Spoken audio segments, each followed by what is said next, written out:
오늘은 기도는 무엇인가, 기도가 무엇인가에 대해서 말씀을 좀 드리려고 합니다. 이 본문 말씀을 보면 우리가 흔히 알고 있죠. 내 집은 만민이 기도하는 집이다. 그래서 예레미야와 이사야에 나온 말씀을 두 가지를 인용하셔서 하신 말씀이에요. 그래서 여기서는 그 성전의 기능이 뭐예요? 자기의 이득만을 추구하고 그러지 말아라. 여기 보면은 뭐 성전에서 매매하고 또 돈 바꾸고 또 비둘기 파는 자들 이런 이야기를 하는데 이 내용은 간략하게 설명해 드리면 많은 외지에서 사람들이 예루살렘 성전으로 예배를 드리러 왔는데 그때 예물로 뭔가 드려야 되는 거예요. 근데 그게 안 되니까 이제 이스라엘 나라의 그 금전으로 좀 드려야 돼서 그걸 바꿔주거나 또는 내가 비둘기를 좀 가난하니까 난 비둘기를 드리고 싶은데 할 때 그 비둘기를 파는 거예요. 이제 그런 것으로 이들이 취하는 겁니다. 그래서 이 성전에 관련된 사람들이 이득을 취하는 그런 문제 때문에 예수님께서 여기서 막 분노하시는 그런 모습이 여기서 이제 등장을 하는 겁니다. 그래서 성전을 깨끗게 하시는 그런 사건이죠. 성전 뭐 청결 사건이다 우리가 이렇게 이야기를 하는데 거기에서 핵심적인 것은 그게 아니라 만민이 기도하는 집이다 해서 우리가 흔히 기억하기엔 기도하는 집으로 기억하죠. 이것은 이사야 말씀을 인용한 건데 원어상 의미는 뭐냐면 만민을 위해서 기도하는 집이에요. 그러니까 누구라도 와서 기도할 수 있는 집이라는 의미보다는 다른 많은 사람들을 위해서 기도하는 곳이다 라는 거예요. 그래서 교회는 우리 기도가 빠지면 안 되는 거죠. 교회는 공동체는 항상 기도해야 되고 우리가 하나님의 성전이잖아요. 그러니까 우리의 몸이 성전이잖아요. 그러니까 우리가 어떤 사람들이냐면 다른 사람들을 위해서 기도하는 그런 집인 거예요. 우리 스스로가. 그래서 오늘도 우리가 선교사님 그 딸을 위해서도 기도했고 또 항암 치료 받으시는 우리 권석 위해서도 우리가 기도하지 않았습니까? 마찬가지예요. 우리의 삶에서 우리 삶의 반경에서 만나는 어렵고 힘든 사람들을 위해서 우리가 어떻게 하냐면 기도하는 거예요. 우리가 그런 사람들이다라는 걸 좀 기억하시고요. 제가 내일 한 신학생을 좀 만나기로 했습니다. 저희 교단 신학생은 아니에요. 감리교 교단 신학생인데 이제 4학년이고 졸업반이라고 하고 군대는 다녀왔고요. 그래서 제가 청년들하고 좀 소통이 잘 된다 생각해서 한 집사님이 같이 공부하는 집사님이 소개를 했어요. 그래서 상담을 받고 싶다. 신앙 상담을 받고 싶다 해서 내일 만나기로 했는데 제가 기도했습니다. 왜 기도했을까요? 제가 성령님 도와달라고 기도했죠. 그 대화 가운데 깨달음을 좀 주시고 또 평안한 마음을 그 형제에게 주시면 좋겠습니다라고 제가 기도했습니다. 여러분 우리가 일상생활을 하면서 항상 어떤 일을 놓고 기도하는 그런 습관은 유익할 것이라고 생각을 합니다. 또는 여러분들이 아직 진행되지 않은 그런 일에 대해서 기도하는 그런 신앙인들이 우리가 되어야 하지 않을까 저와 여러분이 그런 생각을 하게 됩니다. 여러분 기도를 하나님께 하잖아요. 그 대상은 우리가 하나님인데 하나님께 기도하는 그 이유가 무엇일까요? 하나님께 기도하는 이유. 이렇게 갑자기 질문을 하면 여러분들이 뭐 즉각 이렇게 대답하기가 어려우실 수 있는데 하나님께 우리가 기도하는 이유가 있지 않겠습니까? 그 이유 중에 가장 큰 것은 하나님이 원하시기 때문에 그래요. 기도하기를 원하시기 때문에. 그럼 다시 한번 또 질문이 나갑니다. 그럼 왜 하나님은 기도하기를 원하실까? 왜 원하실 것 같아요? 그거는 하나님이 우리를 사랑하시기 때문에 그래요. 여러분 연애 뭐 중이신 분도 있고 해보신 분도 있고 그리고 이제 부부로 사시는 분도 있는데 연애 때를 한번 생각해 보면 두 사람이 사랑하잖아요. 그죠? 너무 감정적으로도 그렇고 너무 좋잖아요. 그 대화를 많이 하세요? 안 하세요? 그때? 지금 부부 말고 지금 막 10년, 15년 이렇게 산 분 말고 대화 많이 하시죠? 뭐 이렇게 이것저것 막 쓸데없는 얘기도 막 재밌게 막 하고 다 들어주고 대화잖아요, 대화. 그러니까 하나님께서 우리에게 기도하기를 원하시는데 왜 우리를 사랑하시기 때문에 그걸 원하시는데 그 사랑의 내용은 뭐냐면 대화하고 싶으신 거예요. 하나님 우리랑 대화하고 싶으신 거예요. 그게 기도예요. 그래서 기도는 자연스러운 겁니다. 우리가 어떤 분들은 막 이렇게 모여서 1시간에 2시간에 기도할 수도 있어요. 저는 거기에 대해서 사명이 있다고 생각하고요. 일반적으로 모든 사람은 다 기도해야 되는데 그 기도가 핵심은 뭐냐면 자연스러운 거, 대화하는 거예요. 하나님이 그걸 원하세요. 야, 나 너랑 대화하고 싶어. 뭐 하나님이 우리 머리털까지 다 세신 바 됐는데 우리 마음속 생각까지 다 아신댔는데 모르겠냐? 그러나 그걸 듣고 싶은 거예요. 하나님은 그 대화를 계속 하나님 하고 싶은 거예요. 다른 말로 표현하면 친밀감을 누리고 싶은 거예요. 하나님은 내가 너 사랑하거든. 이거 네가 좀 얘기 좀 해줘. 여러분 우리 자녀가 이제 결혼을 좀 하신 분 와이프와는 좀 뭐 이렇게 대화가 좀 원활하지 않더라도 자녀들 사랑하잖아요. 그럼 자녀들이 뭐 이렇게 조잘조잘 학교에서 있었던 일 이렇게 얘기하면 좋아요, 안 좋아요? 좋죠. 근데 애가 막 뚱하고 가만히 있어 아무 얘기도 안 하고 그러면은 무슨 일 있나 쟤? 나 쟤한테 자꾸 얘기 듣고 싶은데 그게 이제 사랑해서 그런 거잖아요. 하나님이 그걸 원하시는 거예요. 우리 사랑하기 때문에 자꾸 대화를 하시고 싶은 겁니다. 자, 이제 기도가 무엇인지에 대해서 성경에서 3가지 예를 제가 찾아봤어요. 기도에 관한 얘기는 굉장히 많습니다. 내용은 너무나 많아요. 그러나 앞으로도 계속해서 이런 이야기들은 우리가 같이 나눌 거기 때문에 3가지만 제가 추려봤습니다. 첫 번째는 이제 신앙인의 기도에 대해서 한번 제가 찾아봤고요. 두 번째는 예수님의 기도 생활. 어떻게 기도 생활을 하셨을까? 그리고 말씀하신 건 뭘까? 기도에 대해서. 그리고 세 번째는 합심의 기도예요. 연합의 기도. 우리가 중보기도라고도 말하는 그거에 대해서 말씀을 드리겠습니다. 첫 번째는 한 신앙인입니다. 우리가 지금 바이블 타임을 했기 때문에 지금 에스더지만 그 전에 느헤미야를 했기 때문에 여러분이 좀 더 생생하게 기억이 날 것 같습니다. 느헤미야의 기도예요. 근데 그 느헤미야의 기도의 핵심은 Remember me. 나를 기억하옵소서예요. 하나님, 나를 좀 기억해 주세요. 이거예요, 핵심은. 그가 포로로 잡혀가서 1차, 2차, 3차의 귀환을 하는 데서 3차 귀환쯤에 그가 이제 성전은 다 재건이 됐고 성벽을 재건하기 위해서 그가 술관으로 있을 때 아닥사스다 왕 그때 예루살렘으로 옵니다. 그러고서 막 이걸 시작하는데 어려움에 봉착합니다. 자, 말씀 한번 같이 보겠습니다. 4장 5절 같이 읽습니다. 느헤미야 4장 5절 시작. 주 앞에서 그들의 악을 덮어두지 마시며 그들의 죄를 도말하지 마옵소서. 그들이 건축하는 자 앞에서 주를 노하시게 하였음이니이다 하고. 자, 성벽을 재건하려고 하는데 방해거리가 생깁니다. 그리고 비웃어요. 막 비웃습니다. 그 비웃음 앞에서 느헤미야는 어떻게 하냐면 기도하는 거예요. 기도하는 거. 그러면서 그들의 죄를 도말하지 마옵소서. 그들의 죄를 기억해 주세요. 이렇게 기도를 합니다. 한 군데 더 찾아보겠습니다. 6장 14절 느헤미야 6장 14절 같이 읽습니다. 시작. 내 하나님이여 도비야와 산발락과 여선지 노아디아와 그 남은 선지자들 곧 나를 두렵게 하고자 한 자들의 소행을 기억하옵소서 하였노라 라는 거예요. 그래서 이 내용을 간략하게 보면 살해하려고 거짓으로 만나자고 해요. 느헤미야를. 근데 거절을 하죠. 왜 거절을 했냐면 그것을 알고 거짓하는 걸 알고 거절한 게 아니라 나는 지금 이 하나님의 전을 완성해야 된다. 이 성벽을 내가 지어야 된다. 이렇게 이야기를 건넵니다. 몇 번을 거쳐서 하지만 안 만나요. 느헤미야가. 그러고 나서 음모를 꾸미는데 비방을 하는데 어떻게 하냐면 저 사람이 저렇게 해서 왕이 되려고 한다는 소문을 퍼뜨려요. 너 그 백성들 꼬드겨서 너 왕 되려고 하지? 내가 너 아닥사스다 왕 거기에서 이야기할 거야. 이런 식으로 막 소문을 내요. 그리고 또 하나 이 선지자 노아디아라는 사람, 이 사람을 돈을 주고 매수를 합니다. 그래서 느헤미야로 하여금 누명을 씌워서 범죄하도록 율법을 어기도록 이렇게 만드는데 이 모든 것들에 대해서 그가 기도한 거예요.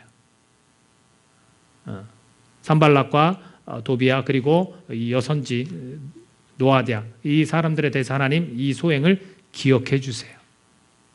자기가 해결하려고 나서지 않고 야 이거 음모다 이거 비방이다 이렇게 하지 않고 야 이거 거짓이다 반문하지 않아요. 그냥 하나님 앞에 가서 기도하는 거예요. 자, 이 문제의 해결을 누구한테 막 요구하는 거예요? 맡기는 거예요? 하나님께 요구하는 거예요. 그래서 지금 가로막히거나 어려움이 있을 때 우리가 하나님 앞에 그렇게 기도할 수 있는 거죠. 이 사람은 지금 그렇게 기도해요. 자, 그리고 나서 자기가 옳은 일을 해요. 느헤미야가 그 옳은 일에 대해서 또 기도를 해요. 자, 13장 느헤미야 13장 14절 또 같이 읽습니다. 시작. 내 하나님이여 이 일로 말미암아 나를 기억하옵소서. 내 하나님의 전과 그 모든 직무를 위하여 내가 행한 선한 일을 도말하지 마옵소서. 내가 하나님께서 정하신 그 규칙들을 잘 지켰습니다. 규례를 잘 지켰습니다. 나 좀 기억해 주세요. 이렇게 이야기해요. 또 한 군데 찾아보겠습니다. 22절 13장 22절 시작. 내가 또 레위 사람들에게 몸을 정결하게 하고 와서 성문을 지켜서 안식일을 거룩하게 하라 하였느니라. 내 하나님이여 나를 위하여 이 일도 기억하시옵고 주의 크신 은혜대로 나를 아끼시옵소서. 그러니까 자기가 하나님이 기뻐하실 만한 일을 다 해놓고 하나님 나 좀 기억해 주십시오. 나 이렇게 하나님 앞에서 선한 일을 하지 않았습니까? 이렇게 요구를 하는 겁니다. 여기에서 자기가 영적으로 무질서한 그 직분자들, 그런 영적으로도 무질서한 그 백성들에게 행한 착한 행실, 즉 하나님의 법도를 따르고 난 뒤에 이렇게 기도를 하는 겁니다. 최종적으로 마지막에 복을 달라는 기도를 하거든요. 한 구절 더 읽겠습니다. 느헤미야 마지막 구절인데 30, 31절, 13장 30, 31절 시작. 내가 이와 같이 그들에게 이방 사람을 떠나게 하여 그들을 깨끗하게 하고 또 제사장과 레위 사람의 반열을 세워 각각 자기의 일을 맡게 하고 또 정한 기한에 나무와 처음 익은 것을 드리게 하였사오니 내 하나님이여 나를 기억하사 복을 주옵소서. 자, 얼마나 당당합니까? 하나님 법대로 내가 다 따르고서 하나님 나 좀 복 좀 주세요. 이렇게 기도하는 거죠. 내가 선한 일을 행하지도 않고 하나님의 법도를 지키는 걸 선한 일이라고 하거든요. 성경은 그걸 행하지도 않고 하나님 나 좀 뭐 채워주시고 나 좀 도와주시고 나 좀 복 주세요. 이거 좀 민망하지 않습니까? 그런데 느헤미야는 이렇게 이야기를 하는 거예요. 자, 자기에게 닥친 어렵고 힘든 일, 자기를 되게 몰아세우고 자기에게 상처를 준 사람, 그 사람을 보고 우리 어떻게 하냐면 우리는 삐지고 토라지고 막 하나님께 기도도 할 생각도 안 나고 막 이런다고 그래요. 그러나 느헤미야는 어떻게 하냐면 하나님 저들의 소행을 기억해 주십시오. 그 문제 해결을 하나님께 그냥 던지는 거예요. 맡기는 거예요. 하나님께 대화하는 거예요. 그리고 내가 조금 하나님이 정말로 그래도 율법에 관한 거, 계명에 관한 걸 내가 잘 지켰어. 그러니까 하나님께 당당하게 나 이거 보시라고 하나님 나 이거 얼마나 선한 일을 행하지 않았느냐. 나 좀 기억해 주고 나 좀 복 좀 주세요. 이렇게 하나님한테 그거를 대화로 올려드리는 거예요. 우리도 좀 지치고 좀 어렵고 우리가 두려움 가운데 있다면 우리가 이렇게 기도해야 되지 않을까? 하나님과 대화해야 되지 않을까? 또는 내가 착한 행실을 했어요. 하나님의 법을 따르고 또 말씀을 지켰어. 그렇다면 나를 기억해 달라고, 나에게 복을 달라고 이렇게 말해야 되지 않을까라는 거죠. 이게 기도예요. 이게 기도. 삶의 그 현장에서 묻어나오는 사건과 이런 일들에 대해서 그냥 하나님께 조잘조잘 이렇게 말하는 거. 이게 기도라는 거죠. 자, 두 번째로는 예수님의 기도 생활입니다. 여러분 예수님이 기도 생활을 보여준 게 3년밖에 없어요. 그 전에는 뭐 이렇게 아버지가 목수였고 뭐 이렇게 우리가 대패질을 하면서 묵상도 하고 그렇게 보냈을 것이다. 뭐 성전에 12살 때인가 성전에도 그냥 듣기도 하고 가르치다 하고 그런 정도 내용. 그리고는 없어요.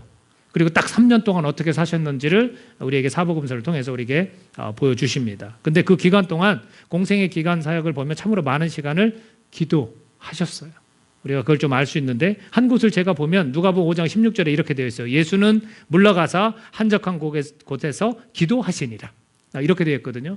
그 내용인 즉슨 나병 환자가 왔어요. 나병 환자가 왔는데 그걸 고쳐줬어. 그리고 예수님께서 뭐라고 하시냐면 야, 너 그거 고침 받았으니까 네 몸을 제사장에게 가서 보여라. 그리고 너 그거 깨끗하게 되었으니까 모세가 명한 대로 예물을 드려서 그들에게 입증하라. 이렇게 이야기했어요. 근데 그것은 예수님이 레위기의 말씀을 그대로 따른 거예요. 그죠? 그걸 시켰어. 근데 소문이 막 퍼지기 시작했어요. 더욱 막 소문이 퍼졌고 수많은 사람들이 말씀도 듣고 싶지만 병 고침을 받기 위해서 막 모여들었다 그랬어요. 그리고 나서 나온 구절이 이 구절이에요.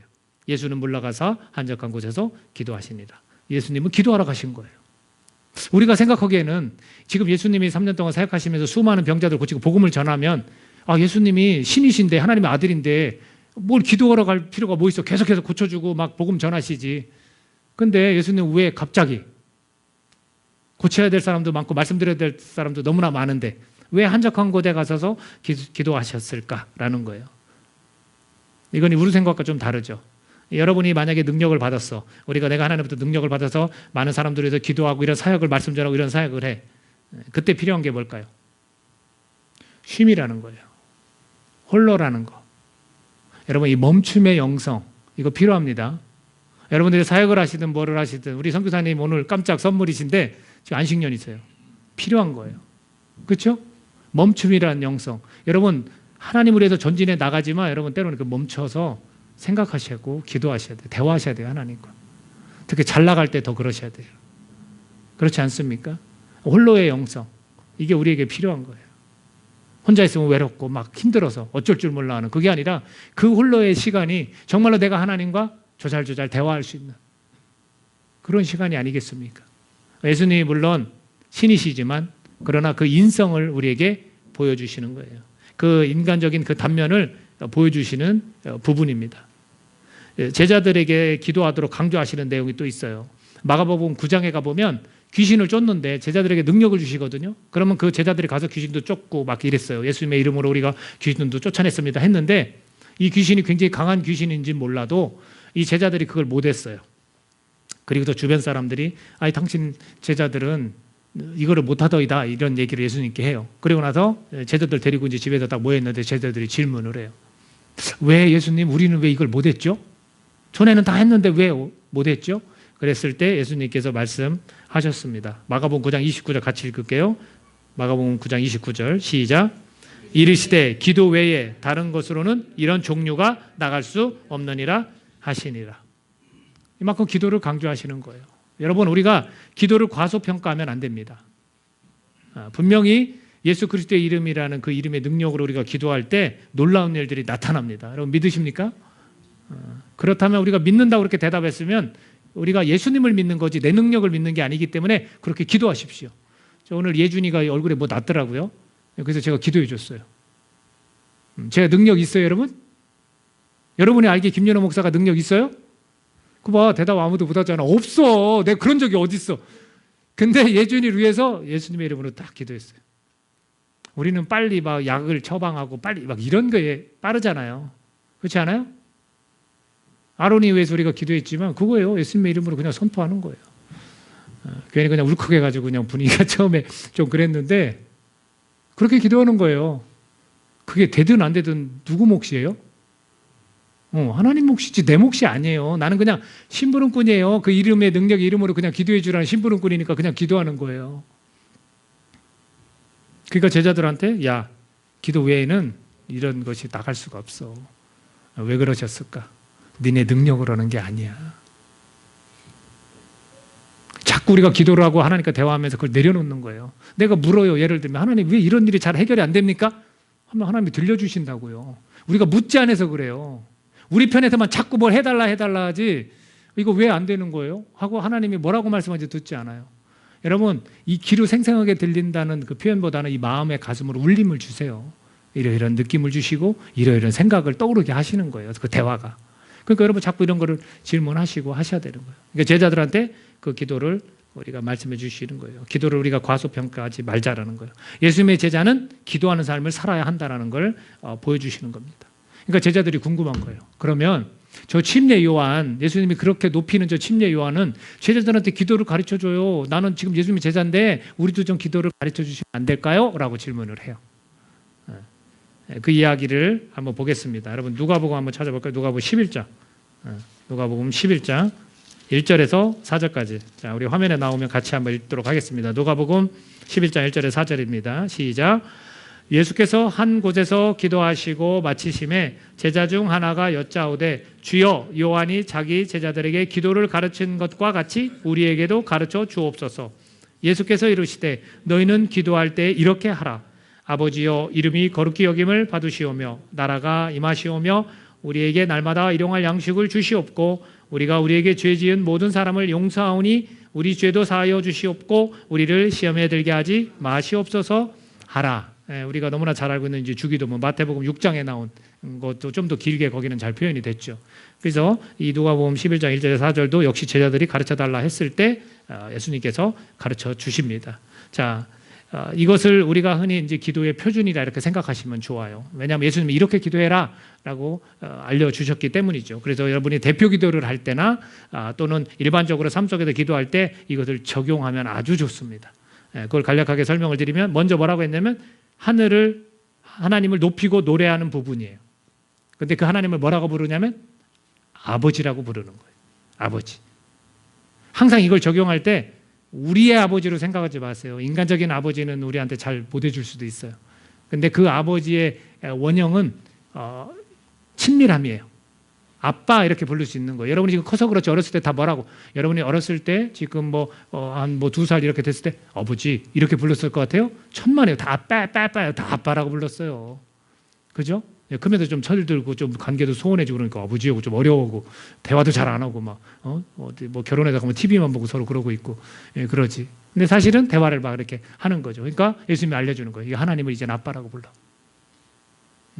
아버지라고 그렇게 부르라는 거예요. 그 대신 그 아버지를 어떻게 하라고? 높여주라는 거예요. 하나님의 이름이 거룩히 여김을 받으시며 그리고 하나님이 그 뜻이 이루어지기를 간구하는 거예요. 그래서 우리가 기도할 때 대표 기도나 일반적으로 기도할 때 하나님을 딱 먼저 높이는 거예요. 그 다음은 뭐라고 하셨냐면 공급이에요. 필요를 요청하는 거예요. 누구한테 요청하는 거예요? 아버지한테 요청하는 거예요. 여러분, 저도 자식을 낳으니까 그나마 부모님 마음을 이해하는 거거든요. 나중에 부모님이 어떻게 이렇게 부모님 가지고 있는 유산을 어떻게 할지 모르지만 제가 알기로는 대부분 자식한테 가게 해요. 대부분. 그러니까 그 아버지가 필요를 채워주시는 분이에요. 여러분 공부 어떻게 했어요? 힘들게 아르바이트해서 정말 힘들게 부모님 안 계셔서 이렇게 큰 분도 있어요. 물론 그런 분도 있어요. 그러나 대부분은 부모가 계시다면 아버지가 계시다면 어떻게 했어요? 다 그렇게 공급해 주시고 채워주셔서 다 그렇게 사는 거예요. 그러니까 하나님을 아버지라고 부르니까 그분께 우리를 좀 채워주십시오. 날마다 일용할 양식을 주십시오. 라고 당당하게 요구를 하는 거예요. 여러분도 그러니까 지금 필요한 게 있으세요? 저도 요구해요. 항상 이렇게 좀 조마조마하잖아요. 사실 이렇게 우리 교회 재정이 조마조마하니까 저도 요구해요. 여러분들도 필요한 거 있으면 꼭 요구해요. 월급 더 받고 싶으세요? 요구해요. 하나님께. 나 필요하다고. 그걸 멋쩍어 하시지 말고 아버지니까 안 주셔도 되잖아요. 주시면 고맙고. 그러니까 그냥 요구하는 거예요. 그러니까 하나님께 항상 이런 필요를 채우는 기도를 해라 라는 거예요. 그 다음에 여기에서 간략하게 나왔지만 서로 간의 관계에 대해서 기도하라는 거예요. 이 관계가 뭐라고 했냐면 죄 지은 모든 사람을 용서하오니 라고 되어 있어요. 이 죄는 빚진 모든 것이. 그리고 그 내용을 보면 용서라고 나왔는데 용서는 이 마음으로 감정적으로 용서하는 게 아니라 탕감해 주라는 거예요. 탕감. 그 탕감을 찾아보면 이렇게 되어 있어요. 세금 빚을 덜어주거나 없애주는 거예요.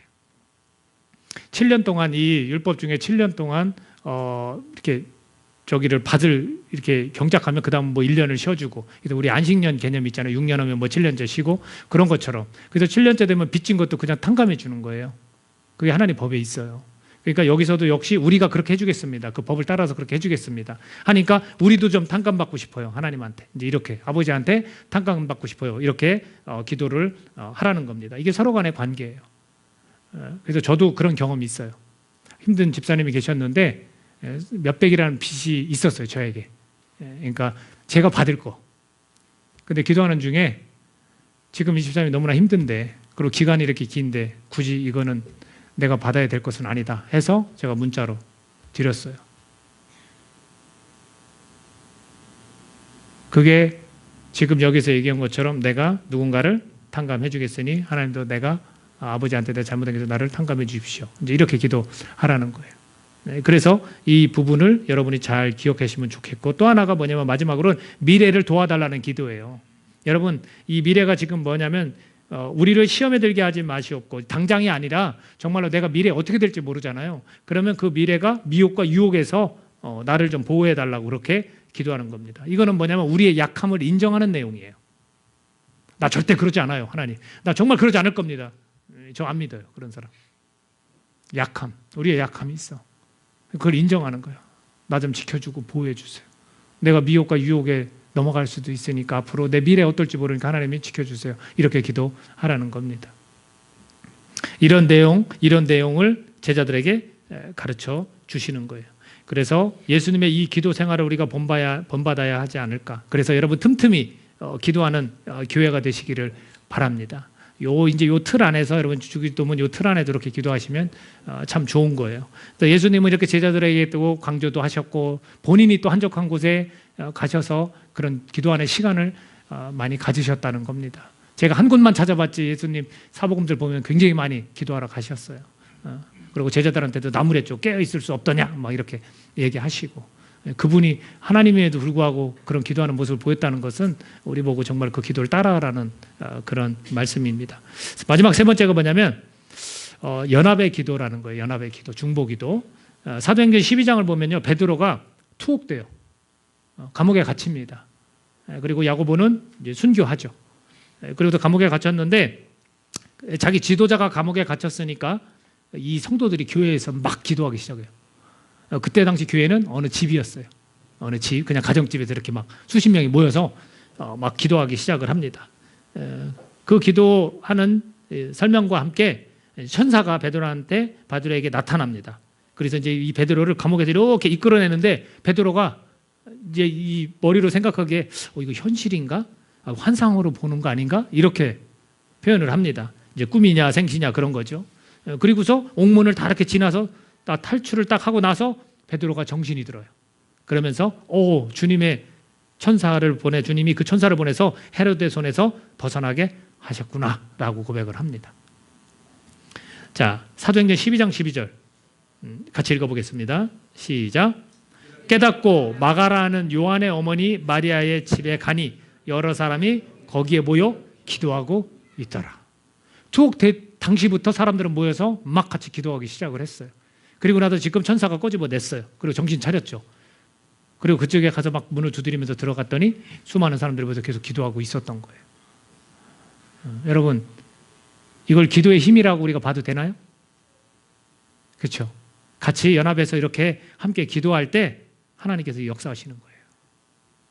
근데 재미난 게 이 사람들이 그래놓고도 이 베드로가 뚝뚝뚝 문을 두드려서 어느 소녀가 나갔어요. 소녀가 딱 나가서 봤는데 베드로라고 이제 들어와서 얘기를 했더니 이 기도하는 사람들이 뭐라고 하는지 알아요? 미쳤다고. 그 기록이 돼 있어요. 미쳤다고 이렇게 봐요. 그리고서 다시 나가서 아니라고 확실하다고 베드로가 왔다고. 그랬더니 그의 뭐 이렇게 천사라고, 그러니까 그의 영혼이라고 그렇게 이야기를 해요. 근데 나중에 베드로가 이제 들어와서 그때 놀라는 거죠. 재밌지 않습니까? 자기들이 기도해 놓고도 어리둥절한 거예요. 여러분, 이런 중보기도, 이 연합의 기도는 굉장히 힘이 있습니다. 우리가 정말로 어리둥절한 일이 생길 수 있다는 거예요. 우리가 정말 이렇게 힘써서 같이 기도하면 그런 역사가 일어난다는 겁니다. 이게 중보의 힘입니다. 중보자가 누굽니까? 예수님이에요. 그래서 우리가 기도할 때 예수님의 이름으로, 중보자 대신 예수님의 이름으로 이렇게 기도하는 겁니다. 저와 여러분이 이렇게 함께 기도했으면 해요. 저는 우리 교회가, 여러분 개인이 우리가 이렇게 힘을 합해서 모여서 이런 기도를 하기를 원합니다. 여러분, 안 될 것 같은 일이 있습니까? 저는 사람의 욕심이 아니라면 가능하다고 믿어요. 사람이 잘못 쓰려고, 자기가 쓰려고 그렇게 구하는 거 안 들어주신다고 그랬거든요. 이거 빼고는 분명히 저는 하나님이 이루어진다고 믿습니다. 능치 못하실 일이 없으신 하나님께 기도하면 된다는 겁니다. 여러분, 가람이 할아버지 위해서 우리가 기도하고 있는데, 여러분 기도 얘기를 지금 나눴는데 가능할 것 같아요? 불가능할 것 같아요? 네? 가능합니다. 이렇게 우리가 이게 좀 하나님 말씀이면 이걸 좀 여러분 마음 문을 좀 열고 받아들이실 수 있어야 돼요. 제가 항상 얘기하지만 우리가 힘이 있어서 우리는 어리둥절할 수 있다니까요. 예수님의 이름으로 우리가 함께 연합으로 기도하는 겁니다. 우리가 기도 제목도 이렇게 하나님이 던져주실 때 그 아론이를 위해서도 우리가 기도하면서 그렇게 가는 거예요. 여러분, 태의 열매를 위해서 제가 기도하는 과정이 있거든요. 우리 교회 아니거든요. 저는 더 된다고 믿어요. 근데 제가 혼자가 아닌 또 여러분이 같이 저랑 연합해서 기도한다면 더 하나님 역사하신다고 저는 믿어요. 여러분, 뭐 결혼? 저 믿어요. 여러분 결혼을 하는 것도 믿고, 여러분 취업? 믿어요. 우리가 같이 힘을 합해서 이거를 기도하면 하나님께서 도와주시는 거 믿습니다. 또 뭐 있어요, 여러분? 난 여기서 그냥 저 이거 기도했으면 좋겠어요 하고 막 손들고 막 얘기하셨으면 좋겠어. 그거 좀 놓고 우리가 같이 기도하게. 왜 우리 믿는 사람들을 이렇게 붙여주셨는데, 왜 형제라고 하는데요? 왜 한 몸이라고 하는데요? 우리가 이걸 너무 소홀히 여기진 않는가, 우리가 반성해 볼 수 있기를 바랍니다. 우리가 연합으로 기도할 때 사람도 변해요. 제가 말하지만 뭐 목장문에서 좀 언급했지만 DNA는 안 변해요. 유전자가 어떻게 변해요? 그러나 여러분들 말과 시각과 관점, 태도, 가치관 이런 것들이 변하는 거예요. 달라지는 겁니다. 우리가 그것을 할 수 있기를 바랍니다. 정리해 봅니다. 지금까지 얘기를 가만히 들어보니까 기도는 뭐냐면 사귐이에요. 대화예요, 대화. 친밀함이에요, 친밀함. 하나님께서 원하시는 거. 하나님께서 그걸 원하신다는 거. 우리를 사랑하기 때문에 대화하고 싶으신 거예요. 그리고 그 밖에 두 가지를 좀 더 얘기한다면 요청과 간구가 있는 거예요. 기도는 요청하고 간구하는 거예요. 하나님께 아버지니까 요청하는 거예요. 괜찮아요, 여러분 요청하세요. 욕심에서만 비롯된 거 아니면 괜찮다고 말씀드렸어요. 그리고 감사와 고백이 있는 거예요. 하나님 감사해요. 그 한마디가 기도예요. 그렇죠? 하나님 사랑해요. 이런 게 기도입니다. 그러니까 우리가 기도를 너무 어렵게만 생각하지 말고 아주 자연스러운 것이고 하나님 우리를 사랑하기 때문에 자꾸 대화하시고 싶어 하는 거예요. 그러니까 우리가 그분께 그렇게 쉽게 말을 걸 수 있는 그런 존재라는 걸 기억하면서 이 시간 함께 기도로 우리 이 시간을 마무리하겠습니다. 같이 기도합니다. 여러분 기도하실 때 느헤미야처럼 혹시 힘들고 어려운 일이 있을 때도 여러분 그냥 기도하시고 또 여러분이 잘한 일이 있으면 나를 기억해 주세요 하나님 나에게 복 좀 주세요 라고 그렇게 기도하시길 바랍니다.